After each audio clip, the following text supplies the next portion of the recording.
जर तुमचं कशातच लक्ष लागत नसेल, सतत डोक्यामध्ये वाईट विचार येत असतील, मन एकाग्र होत नसेल, तर बघा काही गोष्टी मी तुम्हाला इथे सांगण्याचा प्रयत्न करणार आहे.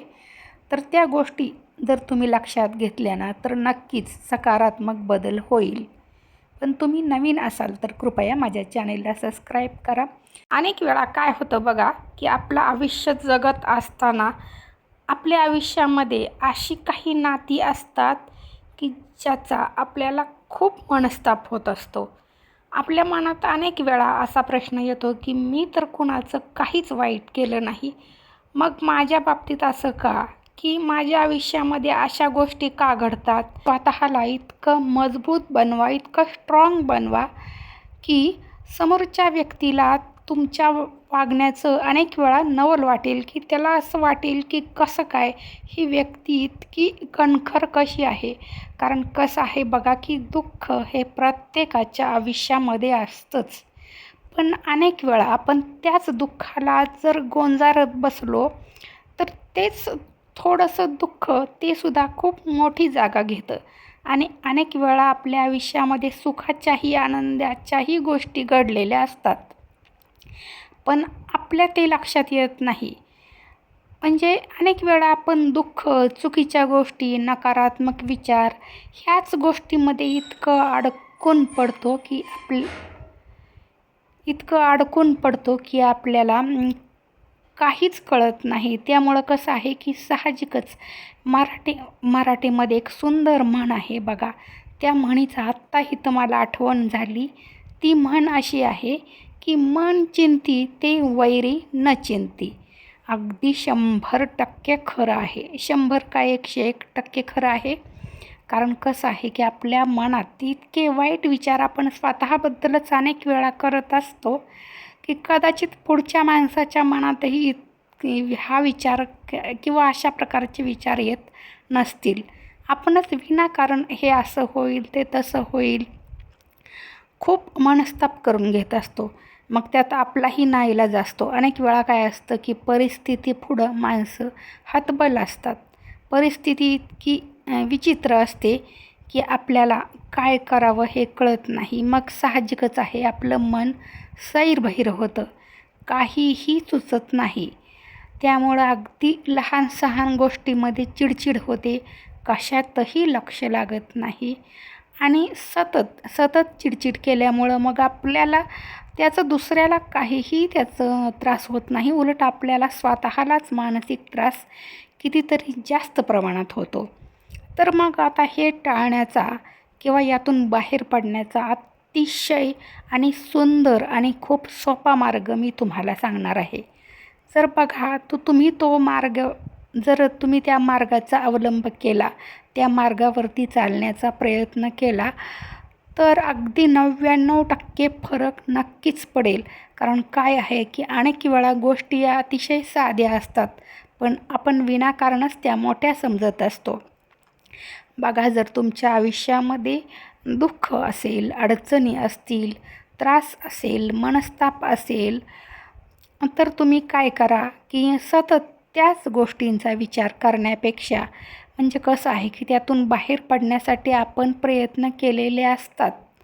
पण प्रयत्न करूनही अनेक वेळा यश मिळत नाही. मग अशा वेळी काय करायचं, की स्वतःला दोष देत बसण्यापेक्षा तुम्ही परमेश्वरावरती विश्वास ठेवा. बघा, कोणत्या परमेश्वरावरती तर तुम्ही कुठल्याही देवावरती विश्वास ठेवू शकता. जे तुमचा आराध्य देव आहे. तुमच्या कुलदेवीवरती तुम्ही विश्वास ठेवा. श्री स्वामी समर्थ महाराजांवरती तुम्ही विश्वास ठेवा. तुम्ही कोणत्याही देवावरती विश्वास ठेवा, की नक्कीच जर इतकं प्रयत्न करूनही जर तुम्हाला म्हणावं असं तुमची परिस्थिती बदलत नसेल, तर नक्कीच या पाठीमागं देवानं काहीतरी वेगळं योजलेलं आहे.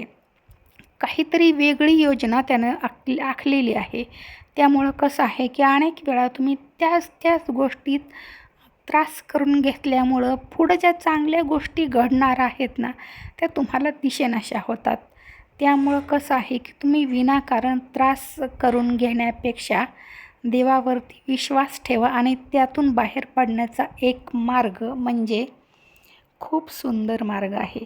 बघा, तुमचं मन तुम्ही परमेश्वराच्या चिंतनामध्ये, परमेश्वराच्या नामस्मरणामध्ये गुंतवा.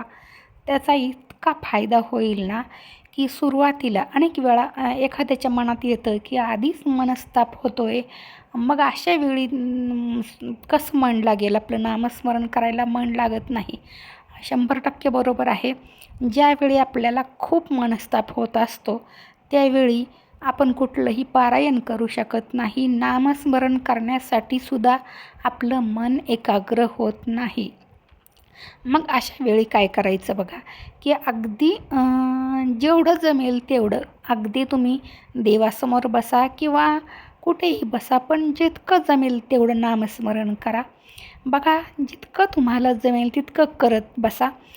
सकाळी म्हणा, संध्या तुम्हाला ज्यावेळी अगदी खूपच मनस्ताप होईल, असह्य होईल, त्यावेळी तुम्ही देवासमोर जाऊन बसा. अगदी डोळे मिटा आणि ज्या देवाला तुम्ही मानता त्या देवाचं नामस्मरण करायला सुरुवात करा.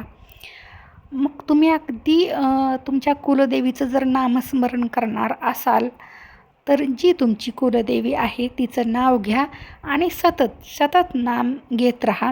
खूप वेळ असंच, मग 5 मिनिट, 10 मिनिट, अगदी कंटाळा येईपर्यंत फक्त नाव घ्या. बाकी कुठलाही विचार मनात आणू नका. बघा, सुरुवातीला तुम्हाला हे जड जाईल, अतिशय जड जाईल, पण एक 8-15 दिवसानंतर तुम्हाला स्वतःला कळेल की तुमचं मन एकाग्र व्हायला लागलेलं आहे. तुम्हाला त्या नामाची गोडी लागायला लागलेली आहे आणि याचबरोबर तुमच्या आयुष्यात ज्या काही नकारात्मक गोष्टी होत्या, तुम्ही सतत चुकीचे विचार करत होता, त्यातून तुम्ही बाहेर पडायला लागलेले आहात. आणि नक्कीच त्यामुळं कसं आहे की काही चांगल्या संधी नक्कीच तुमच्यासाठी उपलब्ध होतील. कसं आहे की संधी अगदी समोर असतात, पण अनेक वेळा आपण त्याकडं दुर्लक्ष करतो आणि त्याच चुकीच्या गोष्टींचा विचार करत असतो. त्यामुळं तुम्ही नामस्मरण करत बसा. बघा, कुठल्याही देवाचं करा, जमेल तितका वेळ करा.